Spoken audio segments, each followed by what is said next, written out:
नमस्कार, हमारा नाम है समरीन और आपने देखना शुरू कर दिया है खबर अनफिल्टर्ड। देखिए, इस वक्त की सबसे बड़ी खबर ये है कि अभी अभी डीजीपी से मिलकर निकले हैं तेजस्वी यादव और जैसे ही बाहर आए तेजस्वी यादव वैसे ही उन्होंने मीडिया कर्मियों से भी बातचीत की है। तो क्या कुछ कह रहे हैं तेजस्वी यादव बाहर आकर, सबसे पहले आप तेजस्वी को सुनिए।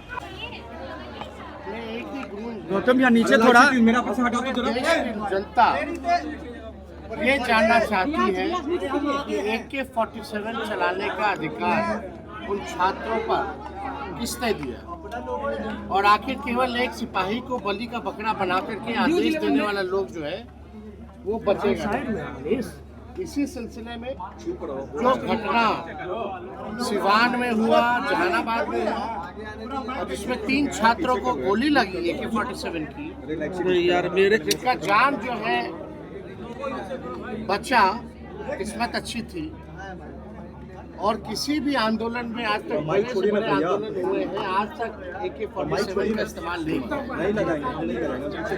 और ये साफ सवाल ये पूछा जा रहा है कि अब तक जो है कौन आदेश दिया, क्या कार्रवाई की गई, क्यों अब तक जो है SP वगैरह को बर्खास्त क्यों नहीं किया गया।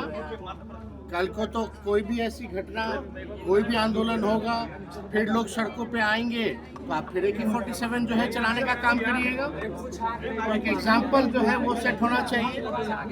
और इसमें देश के प्रधानमंत्री हो, देश के गृह मंत्री हो, या बिहार के मुख्यमंत्री जिनके पास गृह विभाग की जिम्मेदारी बनती है, अब तक ये लोग मुंह में दही जमा करके बैठे हुए हैं। सम्राट चौधरी जी को माननीय मुख्यमंत्री से आग्रह है कि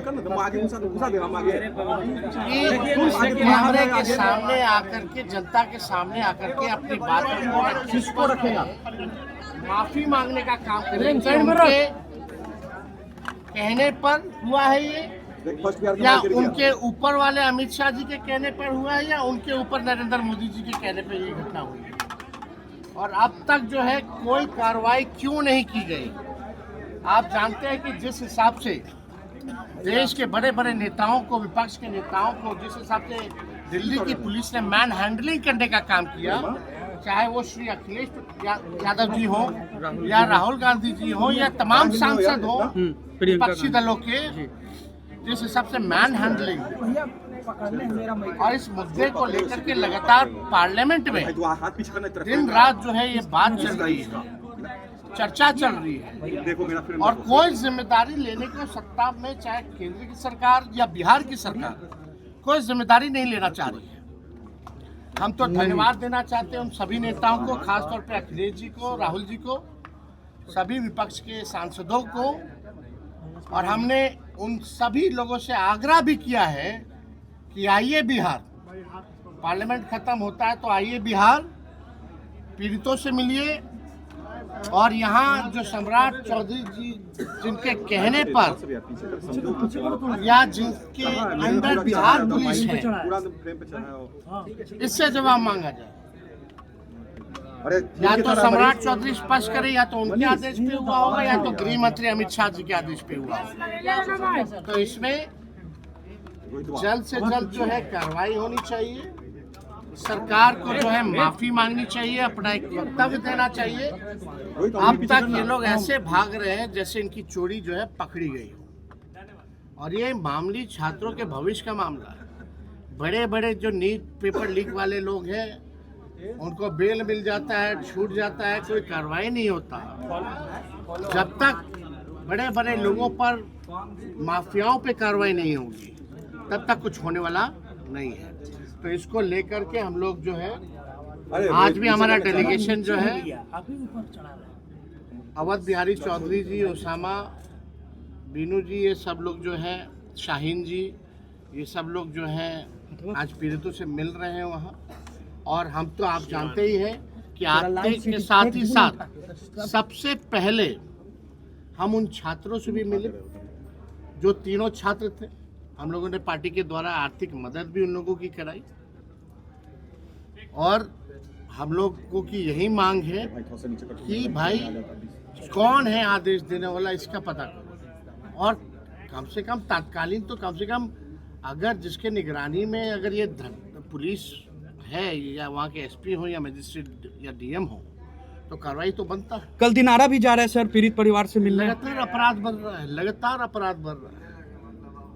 हमने डीजीपी साहब को भी बोला कि ये बिहार की छवि ऐसी होती जा रही है जैसे पुलिस स्टेट बनाया जा रहा है। और हमने पहले भी कहा था ये जेपी जी की धरती है, कर्पूरी जी की धरती है, लालू जी की धरती है, इसको पुलिस स्टेट नहीं बनने दिया जाएगा। छोड़िए ना भैया आप। गाय घाट में जो घटना हुई जहां एक थानेदार जो है शराब पी करके एक निर्दोष व्यक्ति की हत्या कर देता हूँ, अब तक उस पर कोई कार्रवाई नहीं की गई। यहाँ AK-47 चलाने का जिसने आदेश दिया उस पर कोई कार्रवाई नहीं की गई। भरत तिवारी का इनकाउंटर वाला जो हुआ उसमें भी लिपापोती की गई। तो जहाँ भी लगातार घटना हो रही है, आप बताइए आपराधिक घटनाएं इतनी बढ़ गई हैं। आपने देखा होगा जो इन्वॉल्वमेंट जो पुलिस का भी रहा, जो सेक्स रैकेट चला रहा है अभी भी, मिली भगत है, जहाँ उस बेचारे की हत्या कर दी गई जो आपके बंटी यादव जो थे, हम लोगों ने सहयोग किया। तो कल जो है हम तो जा रहे रोहतास और वहाँ अपनी मजदूरी मांगने के लिए एक बेचारा गरीब परिवार का अति पिछड़ा समाज का व्यक्ति मजदूरी मांगने गया था, उसको बोला गया कि आओ घर पे मजदूरी दिया जाएगा, उसको गोली मार दी गई और उसके शव को भी छुपाया गया। तो दिन प्रतिदिन जो है घटनाएं होती जा रही है और इसमें पुलिस प्रशासन लगता ही नहीं कि कहीं है। अपराधियों का बोलबाला हो गया इस राज्य में। और जब मुख्यमंत्री ही सम्राट चौधरी जिसके ऊपर साथ साथ हत्या का मुकदमा हो, ऐसा व्यक्ति को मुख्यमंत्री बना देता है लोग, तो क्या उम्मीद की जाएगी। धन्यवाद। तो सुना आपने कि तेजस्वी यादव ने क्या कुछ कहा है, डीजीपी से मुलाकात की है, क्या कुछ मांगे रखी हैं, वो भी हमने आपको सुनाया है। तो अब देखना होगा कि आगे आगे क्या कुछ और होता है। तो फिर ये पूरी खबर, पूरी जानकारी और पूरा वीडियो आपको कैसा लगा है, कमेंट करके हमें ज़रूर बताइएगा। तो ऐसे तमाम अपडेट्स के लिए बिल्कुल ऐसे ही हमारे साथ बने रहिएगा और देखते रहिएगा खबर अनफिल्टर्ड। बहुत शुक्रिया आपका।